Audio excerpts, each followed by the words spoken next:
Halo semuanya, kembali lagi di konten monolog yang hari ini akan gue sampaikan 2 chapter. Tapi yang pertama-tama gue mau mengucapkan semoga kawan-kawan dalam keadaan sehat selalu, dimudahkan segala urusannya, dan diberi kelancaran lah dalam hal-hal yang sedang digapai. Jadi gue mau membacakan cerita di chapter 37 dan 38. Chapter 37 judulnya Ciptakan Tontonan yang Memikat, dan chapter 38 Berpikirlah sesuka Anda tetapi bersikaplah sama seperti orang lain. Jadi gue mulai dari chapter 37 dulu.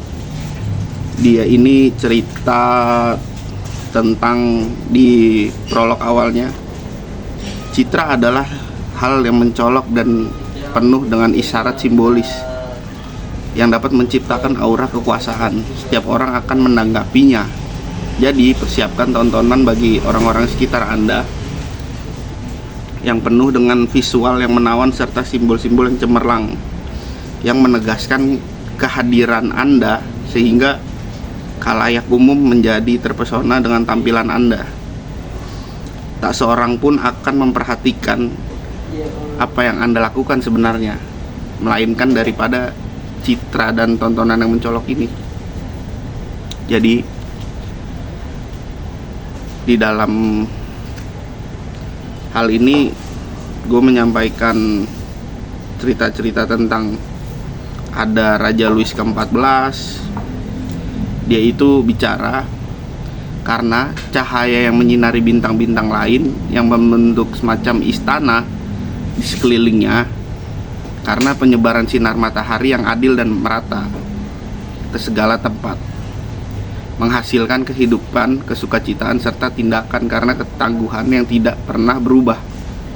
Aku memilih matahari sebagai citra yang paling indah untuk mewakili seorang pemimpin besar. Jadi gue menggambarkannya, ya lu dalam beberapa contoh ya biarkan aja orang mencemooh lu gitu, cuma dengan catatan bahwa lu adalah seorang penguasa lah, pemegang kendali besar lah. Jadi lu nggak bisa dijatuhkan, karena matahari kalau dijatuhkan, wah, ekosistemnya berantakan. Ya jadilah matahari, dia bilang. Cuma jangan jadi matahari di orbit matahari orang lain, perang gitu jatuhnya. Jadi beberapa kata-kata potongan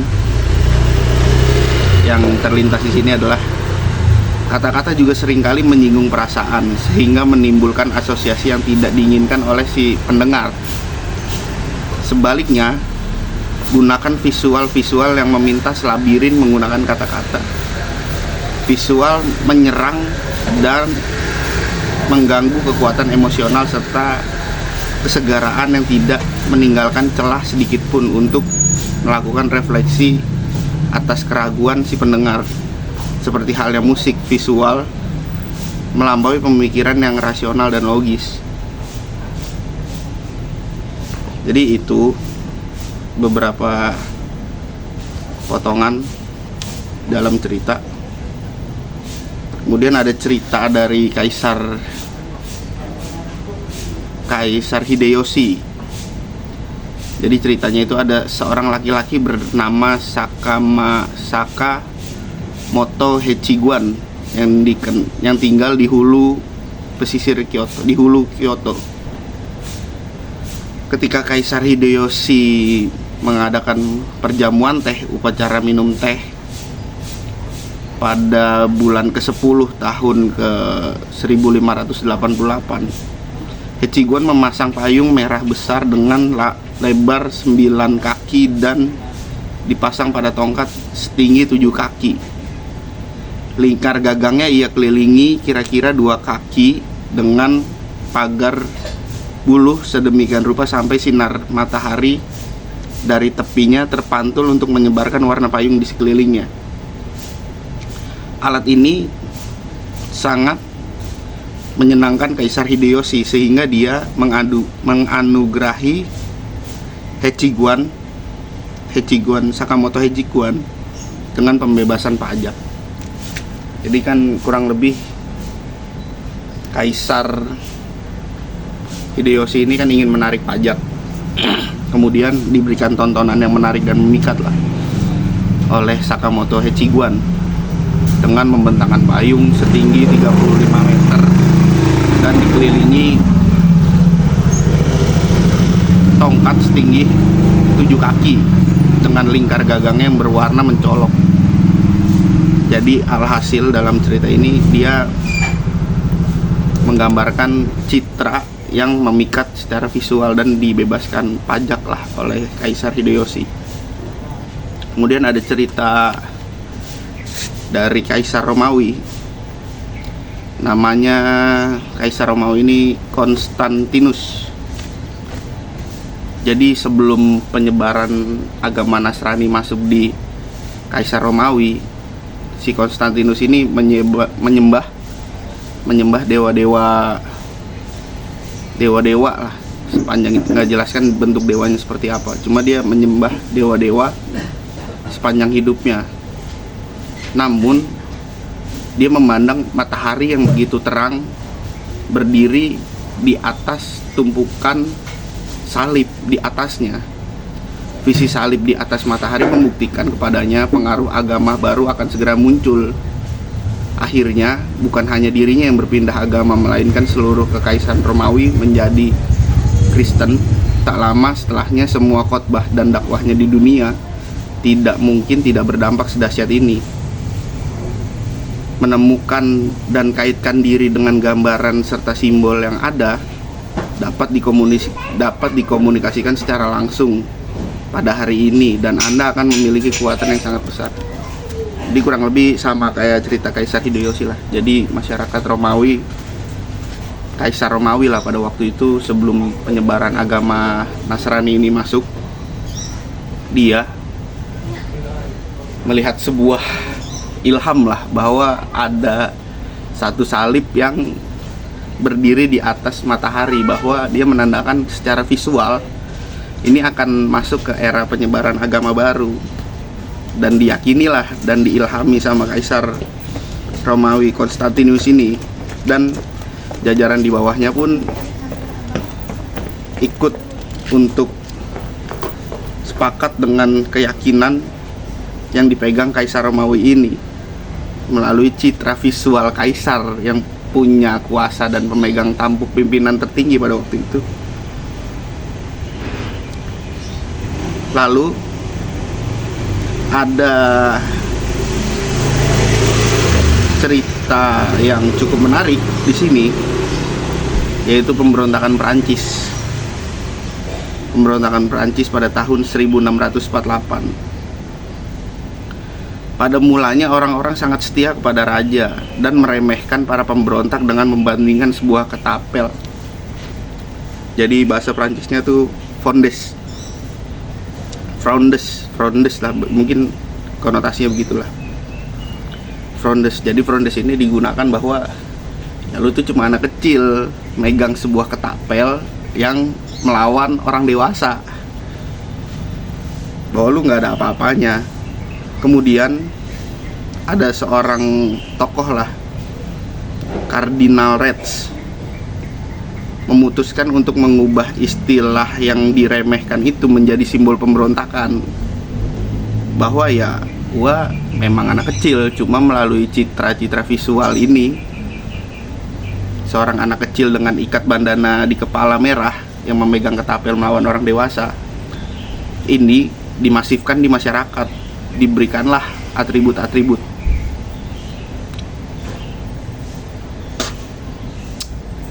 Diberikanlah atribut-atribut ke masyarakat pada waktu itu yang tidak sepaham dengan Raja Perancis lah selama abad pemberontakan ini terjadi. Mereka memakai ikat topi dengan melambangkan ketapel sebagai bentuk perlawanan dan seruan pembangkitan semangat mereka.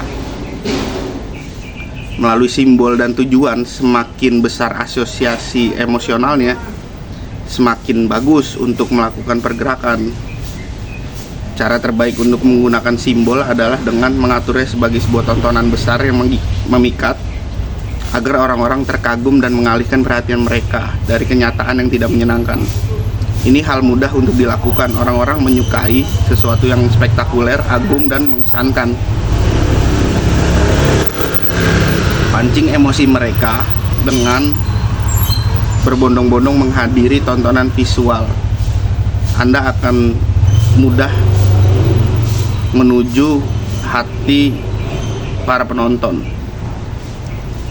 Jadi itu cerita di chapter 37. Kemudian ada terakhir di epilog lah ini, potongan teks dari Niccolo Machiavelli pada tahun 1469 sampai 1527. Rakyat selalu terkesan dengan hal yang tampak-tampak dangkal. Seorang pangeran harus memilih waktu yang tepat dalam beberapa tahun untuk membuat rakyat sibuk dan terdistraksi dengan perayaan serta tontonan yang spektakuler atau visual. Waduh, sadis juga ini potongan teksnya. Jadi pangeran ini dalam cerita teks Niccolo Machiavelli menciptakan tontonan yang spektakuler lah dalam beberapa tahun. Sebetulnya nggak penting-penting amat, cuma memancing distraksi aja dengan pandangan dan tontonan visual. Ini itu di chapter ke-37. Kemudian gue masuk ke chapter 38. Berpikirlah sesuka Anda, tetapi bersikaplah sama seperti orang lain. Jika Anda terang-terangan menantang zaman, memamerkan ide-ide Anda yang tidak lazim dengan cara yang tidak ortodoks, orang akan mengira Anda hanya ingin mencari perhatian dan memandang rendah mereka. Mereka akan menemukan cara untuk menghukum Anda karena membuat mereka merasa inferior. Jauh lebih aman untuk tetap berbaur dan memupuk kesamaan. Bagikan orisinalitas Anda hanya kepada kawan-kawan yang eksklusif dan toleran, dan orang-orang yang menghargai pandangan serta keunikan Anda. Jadi itu di prolog awal. Nah, ini ceritanya cukup menarik nih. Di chapter 38 ada cerita warga kota dan musafir. Jadi si musafir ini datang ke sebuah pasar besar di kota. Dia menyatakan bahwa ini pasarnya biasa aja, nggak megah-megah banget, sebagai pengalaman seorang musafir yang tiba pada di kota itu. Kemudian dia ketemu warga lokal yang punya pengaruh signifikan di masyarakat. Oh, ini pasar yang cukup megah di sini, dia cerita. Pasar yang cukup megah di dunia, kata si warga lokal itu. Terus dibantah sama musafir, oh tentu bukan, di belahan dunia lain gue melihat pasar yang lebih bagus, lebih lengkap, pokoknya lebih lah disampaikan ke warga lokal ini. Kau mungkin salah kalau ini melihat adalah pasar termegah dan terhebat di kotamu, padahal ada pasar yang lebih hebat dan spektakuler di belahan dunia lain. Ya, ini warga lokalnya nggak terima lah kotanya ini dijelek-jelekan dengan dalih bahwa ada pasar yang lebih megah di belahan bumi lain. Lambat laun dalam cerita ini, si musafir ini ternyata lagi tidur siang-siang bolong, dikubur sama warga pada petang hari, karena dia menyampaikan ide atau gagasan yang bisa dibilang ya memang sah-sah saja pandangan seperti itu, cuma warga lokal tidak suka dengan pandangan yang disampaikan dari si musafir ini. Dikubur dia siang bolong lagi tidur, buset. Ini ceritanya tuh dari Fabel Robertson Louis Stevenson pada tahun 1850 sampai 1894. Kemudian ada beberapa cerita menarik juga di sini tentang apa ya?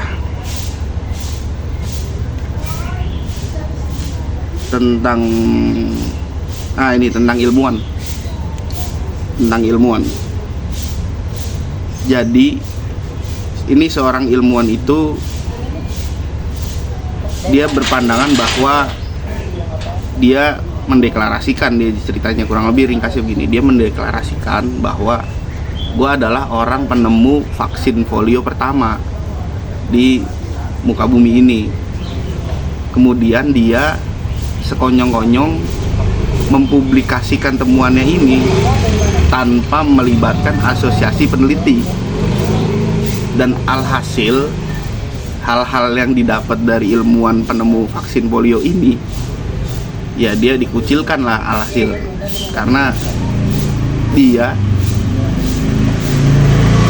melakukan temuan-temuan terbaru tanpa melibatkan ilmuwan-ilmuwan vaksin polio pada waktu itulah yang belum pernah berani mempublikasikannya di masyarakat umum.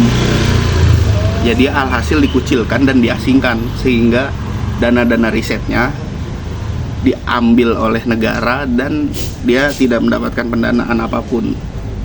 Jadi ilmuwan ini hidup dan bergerak melintasi zaman lah.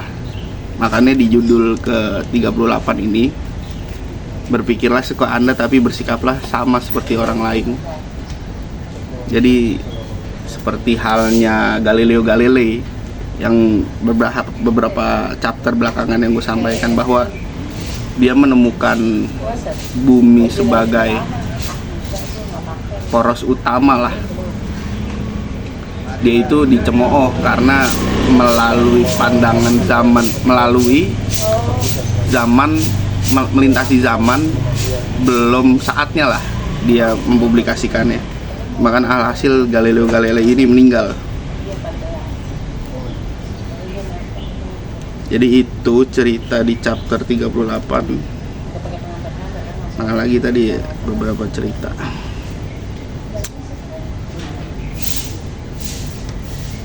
Jadi ada cerita menarik juga nih di bagian terakhir. Bukan cerita sih, ini dia lebih kepada tekstual. Jadi dia melihat kalau lu nggak punya kuasa penuh, lu jangan teriak-teriak tentang bicara kebebasan, karena ini dampaknya sangat merugikan. Sangat merugikan. Dampaknya sangat merugikan karena lu nggak punya pemegang kendali kuasa lah di sana. Jadi dia melihat kekuatan orang-orang yang hari ini diperoleh dengan membaur adalah dengan membiarkan diri sendiri memiliki pemikiran-pemikiran yang ia kehendaki. Pemikiran tersebut bisa dijalani tanpa mengalami isolasi ataupun pengucilan. Begitupun mereka menduduki posisi berkuasa, mereka bisa mencoba meyakinkan kalangan yang lebih luas mengenai kebenaran ide-ide mereka, mungkin secara tidak langsung. Jadi poinnya, ya lu jangan bicara keras-keras lah kalau lu bukan siapa-siapa, karena lu pasti banyak musuhnya. Jadi dia bilang, ya lu berada di puncak kekuasaan dulu, baru lu bisa menyampaikan ide-ide brilian lu lah untuk diaplikasikan dalam masyarakat luas. Ini ada cerita terakhir juga nih dari Julius Caesar. Para pemimpin seperti Julius Caesar dan Franklin D. Roosevelt telah mengatasi sikap aristokrat yang mereka alami untuk memupuk keakraban dengan khalayak umum. Mereka menggunakan keakraban ini melalui isyarat-isyarat kecil, seringkali seperti halnya memunculkan simbolis, menunjukkan kepada mereka bahwa masyarakat yang mereka pimpin menganut nilai-nilai yang populer, meskipun status mereka berbeda. Perpanjang logis dan praktik ini adalah kemampuan yang sangat berharga untuk menjadi segala ide yang orisinil. Ketika Anda terjun ke masyarakat, tinggalkan ide-ide dan nilai-nilai Anda sendiri dan kenakan topeng yang paling sesuai dengan kelompok tempat Anda berada. Otto von Bismarck sukses memainkan peran ini selama bertahun-tahun. Ada orang yang samar-samar memahami apa yang sedang ia lakukan, tetapi tidak cukup gamblang. Mereka itu orang-orang yang cukup penting, tapi dia nggak show up lah. Orang-orang akan menerima umpan tersebut karena mereka tersanjung dengan kepercayaan Anda bahwa Anda memiliki kesamaan ide. Mereka menganggap Anda adalah orang yang munafik jika Anda berhati-hati, karena bagaimana mereka bisa menuduh Anda munafik jika sebenarnya ini adalah perjuangan yang sama. Mereka juga tidak menganggap Anda memiliki nilai yang bagus.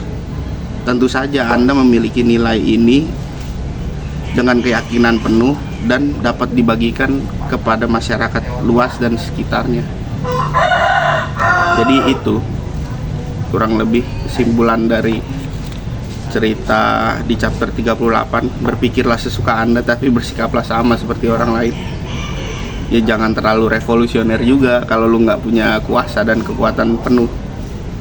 Jadi poinnya ya lu sampai dulu ke puncak kekuasaan tertinggi, baru lu bisa mengaplikasikan nilai-nilai yang ada dalam kepala lu untuk diadaptifkan di masyarakat luas lah. Cukup menarik ceritanya. Oke, mungkin itu yang bisa gue sampaikan di chapter 37 dan 38. Nantikan di chapter-chapter berikutnya di dalam buku 40 Law of Power. Mungkin cukup sekian. Gua pamit undur diri. Kurang lebihnya mohon maaf dari gua. Semoga kawan-kawan dalam keadaan sehat selalu, dimudahkan segala urusan dan dibukakan pintu rezekinya. Thank you semuanya. Gua pamit undur diri. Nun kolami wa mayaskurun bilahi fisabilil haq wasabikul khairat. Assalamualaikum warahmatullahi wabarakatuh. Bye bye.